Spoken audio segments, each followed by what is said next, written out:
Welcome to Shukla study point. आप सभी का स्वागत है आपके अपने YouTube channel Shukla study point में। मैं शिवम शुक्ला आप सभी दोस्तों का हार्दिक स्वागत करता हूं। ये क्वेश्चन पेपर है आपका भाई जो है मां शाकुंभरी यूनिवर्सिटी का शायद है एमएसयू का। ठीक है, बीए थर्ड सेमेस्टर एग्जामिनेशन आप देख सकते हैं 2023 का ये क्वेश्चन पेपर है, ये बात आप ध्यान रखेंगे। ठीक है, 2023 का क्वेश्चन पेपर है आपकी परीक्षा में। यहाँ से बहुत प्रश्न आने वाले major course national education policy के अंतर्गत जो परीक्षाएं होंगी उनके लिए। पॉलिटिकल साइंस की जिनकी परीक्षा जिस विश्वविद्यालय की अभी नहीं हुई, चाहे वीर बहादुर सिंह पूर्वांचल की विश्वविद्यालय की बात की जाए, या राम मनोहर लोहिया की बात की जाए, या महात्मा गांधी काशी विद्यापीठ की, डॉक्टर भीमराव अंबेडकर यूनिवर्सिटी की, चौधरी चरण सिंह विश्वविद्यालय की, या किसी अन्य विश्वविद्यालय से आप रिलेशन रखते हैं, राजस्थान विश्वविद्यालय, उत्तराखंड विश्वविद्यालय, ठीक है, बिहार यूनिवर्सिटी के तमाम सारे जो विश्वविद्यालय हैं सभी में आपको यहाँ से पॉलिटिकल साइंस का क्वेश्चन पेपर आपके लिए बहुत महत्वपूर्ण है। पॉलिटिकल साइंस यानी राजनीति शास्त्र या राजनीति विज्ञान, जिसके अंतर्गत आपको BA second year third semester में क्या पढ़ना है, political process in India, Bharat में राजनीतिक प्रक्रिया। ठीक है, इसको देखने का प्रयास कर। 3 घंटे का क्वेश्चन पेपर था आपका, 75 नंबर का ये पूर्णांक था, आप देख सकते हैं। यहाँ पर नोट आपसे कह रहा कि attempt all the sections as per instructions, यानी सभी खंडों से निर्देशानुसार प्रश्नों के उत्तर दीजिए। या आपसे कह रहा कि सभी खंडों के निर्देशानुसार प्रश्न आपको हल करने हैं। 3 खंड में आपका पेपर बटा हुआ होता है, खंड आ, बा और सा। खंड आ से यानी कि आपका very short answer type question पूछा आता है, अति लघु उत्तरीय प्रश्न। इसमें नोट कर रहा कि attempt all 5 questions, each question carries 3 marks, very short answer required not exceeding 75 words. आपसे कह रहा है कि सभी 5 प्रश्नों के उत्तर दीजिए, प्रत्येक प्रश्न 3 अंक का है, अधिकतम 75 शब्दों में अति लघु उत्तरीय प्रश्नों के आपको उत्तर लिखना है। 5 क्वेश्चन करना है, 3 नंबर का एक प्रश्न है, 15 नंबर यहाँ से आपको मिलेंगे 5 प्रश्न में। ठीक है, चले पहला प्रश्न आपसे पूछा गया, क्या पूछा गया था? पहला प्रश्न आप देखिएगा, एकल नागरिकता क्या है? ठीक है, व्हाट इज सिंगल सिटीजनशिप? एकल नागरिकता कैसे? एकल नागरिकता की अगर मैं बात करूं तो भारत में एकल नागरिकता की खास करके अगर बात की जाए तो भारत में एकल नागरिकता है, जबकि अमेरिका में कैसी नागरिकता है? अमेरिका में आपकी दोहरी नागरिकता है। कैसी नागरिकता भाई अमेरिका में?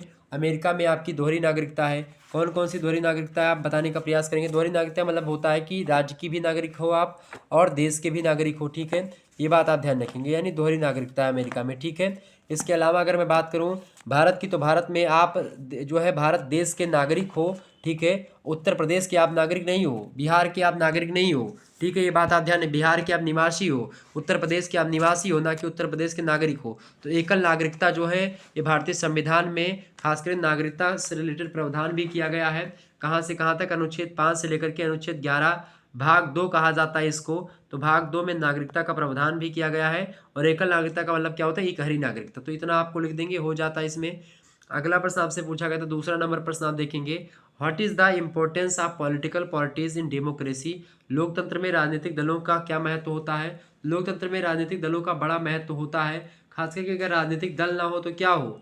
लोकतंत्र सफल ही ना हो पाए, क्योंकि विपक्ष कोई रहेगा नहीं तो आवाज कोई उठा नहीं पाएगा उतनी दमदारी के साथ। यानी अगर लोकतंत्र का होना बचना है, लोकतंत्र में एक प्रकार से खास करके एक बढ़िया राजनीतिक दलों का होना, विपक्ष का होना परम आवश्यक होता है। तो कई सारे इसके महत्व है, ये बात आप ध्यान रखेंगे, यानी कि इसका होना परम आवश्यक है, ये बात आप ध्यान रखिएगा। ओके, आगे बढ़ने का प्रयास किया जाए। आगे बढ़ते हैं और भी चीज़ों को जानने का प्रयास करते हैं। राजनीतिक दल जो होते हैं ये क्या होते हैं? राजनीतिक दल ऐसे लोगों का समूह होता है जो कुछ सिद्धांतों पर सहमत होकर के अपने संयुक्त प्रयासों के द्वारा जनहित को आगे बढ़ाने के लिए संगठित रहता है। ऐसा कौन कहते हैं? एडमंड वर्क महोदय की परिभाषा है। इसके अलावा गिलक्राइस्ट कहते हैं कि राजनीतिक दल नागरिकों का एक ऐसा संगठित समुदाय होता है जो कुछ समान विचारों के आधार पर गठित होता है, जो एक राजनीतिक इकाई के रूप में कार्य करते हुए सरकार को नियंत्रित करने का प्रयास करता है। ठीक है, और इसका बड़ा महत्व होता है प्रजातंत्र में। ठीक है, लोकतंत्र में, लोकतंत्र क्या होता है? जनता का जनता के लिए जनता का के द्वारा किया गया शासन लोकतंत्र होता है। लॉर्ड ब्राइस कहते हैं कि प्रजातंत्र सरकार का वह रूप है जिसमें राज्य सत्ता किसी विशेष वर्ग में केंद्रित ना होकर के संपूर्ण समाज के सदस्यों में निहित होती। डायसी कहते हैं कि प्रजातंत्र सरकार का वह रूप है जिसमें शासन वर्ग संपूर्ण राष्ट्र का अपेक्षाकृत एक बड़ा भाग होता है। अब्राहम लिंकन की परिभाषा तो मैंने शुरुआत में बता दी, जनता का जनता के लिए जनता के द्वारा किया गया शासन लोकतंत्र कहलाता है। 1863 में इन्होंने परिभाषा दी थी,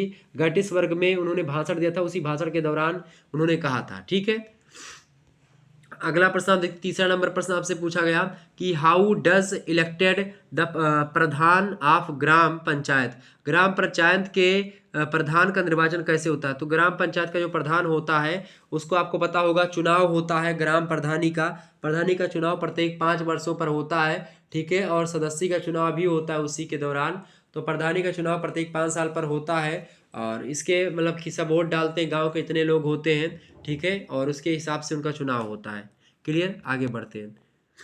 14 नंबर प्रश्न आपसे पूछा गया कि discuss the functions of election commission, निर्वाचन आयोग के कार्यों की विवेचना कीजिए। मोस्ट इंपोर्टेंट प्रश्न आपकी परीक्षा की दृष्टि से निर्वाचन आयोग के बारे में आपसे प्रश्न पूछा गया है, बढ़िया प्रश्न है, ये बात आप ध्यान रखेंगे, ठीक है। निर्वाचन आयोग के बारे में मैंने आपको बताया भी है। आप लोग अगर वीडियो नहीं देखें तो महासंग्राम वाली वीडियो देखेंगे, उसमें निर्वाचन आयोग के बारे में मैंने आपको ऑलरेडी बता रखा है, तो आप वहाँ पर देख लीजिएगा, ठीक है। इसके बाद में अगर बात की जाए, निर्वाचन आयोग मतलब क्या होता है कि ये कार्य करवाता है, क्या करता है, ये एक प्रकार से अगर निर्वाचन मतलब कि इलेक्शन के दौरान कोई झगड़ा होता है या इलेक्शन के दौरान कोई चीज़ होती है, तो उसमें एक प्रकार से जो है जब क्या चलता है, एक प्रकार से आचार संहिता लागू हो सकती है, उसमें आचार संहिता लागू हो जाती है। हर एक मामले चुनाव संबंधित निर्वाचन आयोग ही देखता है। अगला प्रश्न आप देखते हैं, पूछा गया था आपसे 5वां नंबर प्रश्न है, what do you mean by self government, यानी स्थानीय स्वशासन क्या अर्थ होता है? स्थानीय स्वशासन का क्या अर्थ होता है? स्थानीय स्वशासन का मतलब होता है छोटे छोटे राजनीतिक दल जो बनते हैं स्थानीय स्वशासन वो कलेक्ट करते हैं। स्थानीय स्वशासन स्वशासन का मतलब जैसे ग्राम प्रधान हो गया, या छोटे छोटे स्तर पर मतलब कि सत्ता का विकेंद्रीकरण कर देना, छोटा कर देना, ताकि सभी लोगों तक चीज़ें पहुंच सकें, ठीक है। ये प्रश्न आपसे पूछा गया था। अगला प्रश्न आप देखिए सेक्शन बी या खंड बा की बात की है तो शॉर्ट आंसर टाइप क्वेश्चन यहाँ से पूछे जाते हैं। लघु उत्तरीय प्रश्न नोट कह रहा है कि attempt any 2 questions out of the following 3 questions, each questions carry 70 मतलब 7.5 marks, short answer is required not exceeding 200 words, ठीक है। आपसे कह रहा है यहाँ पर कि निम्नलिखित 3 प्रश्नों के उत्तर दीजिए। प्रश्न क्या कह रहा है? निम्नलिखित 3 प्रश्नों के उत्तर दीजिए, मतलब 3 प्रश्नों में से किन्हीं 2 प्रश्नों के आपको उत्तर देने हैं। प्रत्येक प्रश्न आपका 7.5 नंबर का है, 200 शब्दों में इन प्रश्नों के उत्तर को आपको लिखना है, ठीक है। 2 प्रश्न ही करने हैं यहाँ से, ठीक है। चले देखते हैं। प्रश्न आपका पहला है कि what do you mean by मतलब कि डेमोक्रेसी मतलब कि डेमोक्रेटिजेशन, यानी लोकतंत्रीकरण से आपका क्या तात्पर्य है? मैंने चैप्टर नंबर 1 लोकतंत्रीकरण की प्रक्रिया को मैंने विस्तार से समझाया है, एक एक चीज़ों को मैंने समझाने का प्रयास किया, लोकतंत्रीकरण की प्रक्रिया आप उसमें देख लीजिएगा। 7वां प्रश्न है आपका discuss the means of pressure group, यानी दबाव समूहों के साधनों की विवेचना कीजिए। दबाव समूह भी होते हैं, जैसे कि वो चुनाव नहीं लड़ते दबाव समूह, लेकिन क्या करते हैं, दबाव समूह जो चुनाव नहीं लड़ते हैं लेकिन वो क्या करते हैं, प्रेशर डालते हैं, जैसे कि जो छात्र संगठन हो गया या किसानों का संगठन हो गया, मजदूरों का संगठन हो गया, ये सब दबाव समूह जो कि जो है सरकार पर क्या करते हैं, दबाव डालते हैं किसी कार्य को करवाने के लिए, ठीक है। ये बात आप ध्यान रखेंगे। तो दबाव समूह यही होते हैं। दबाव समूह खुद चुनाव तो नहीं लड़ते हैं, लेकिन ये एक प्रकार से जनता की बातों को एक प्रकार से बड़े ठोस ढंग से रखने का प्रयास करते हैं, ठीक है। दबाव समूह का बहुत महत्वपूर्ण कार्य होता है, खास करके लोकतंत्र में भी और वैसे भी सरकार में दबाव समूह का होना भी आवश्यक है। वैसे दबाव समूह खतरा भी बनते कभी कभी राष्ट्रीयकरण के लिए, ये बात भी ध्यान रखेंगे।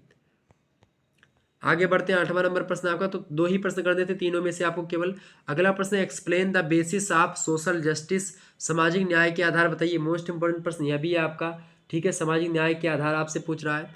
अगला क्वेश्चन आप देखेंगे सेक्शन सी की बात की ना, समाज में जो न्याय होता है वो न्याय का आधार क्या होता है? न्याय का आधार या तो भी धर्म ग्रंथ होते हैं या फिर एक प्रकार से जो चली आ रही परंपराएं होती हैं वो होती हैं, रूढ़ियाँ होती हैं बहुत सारी।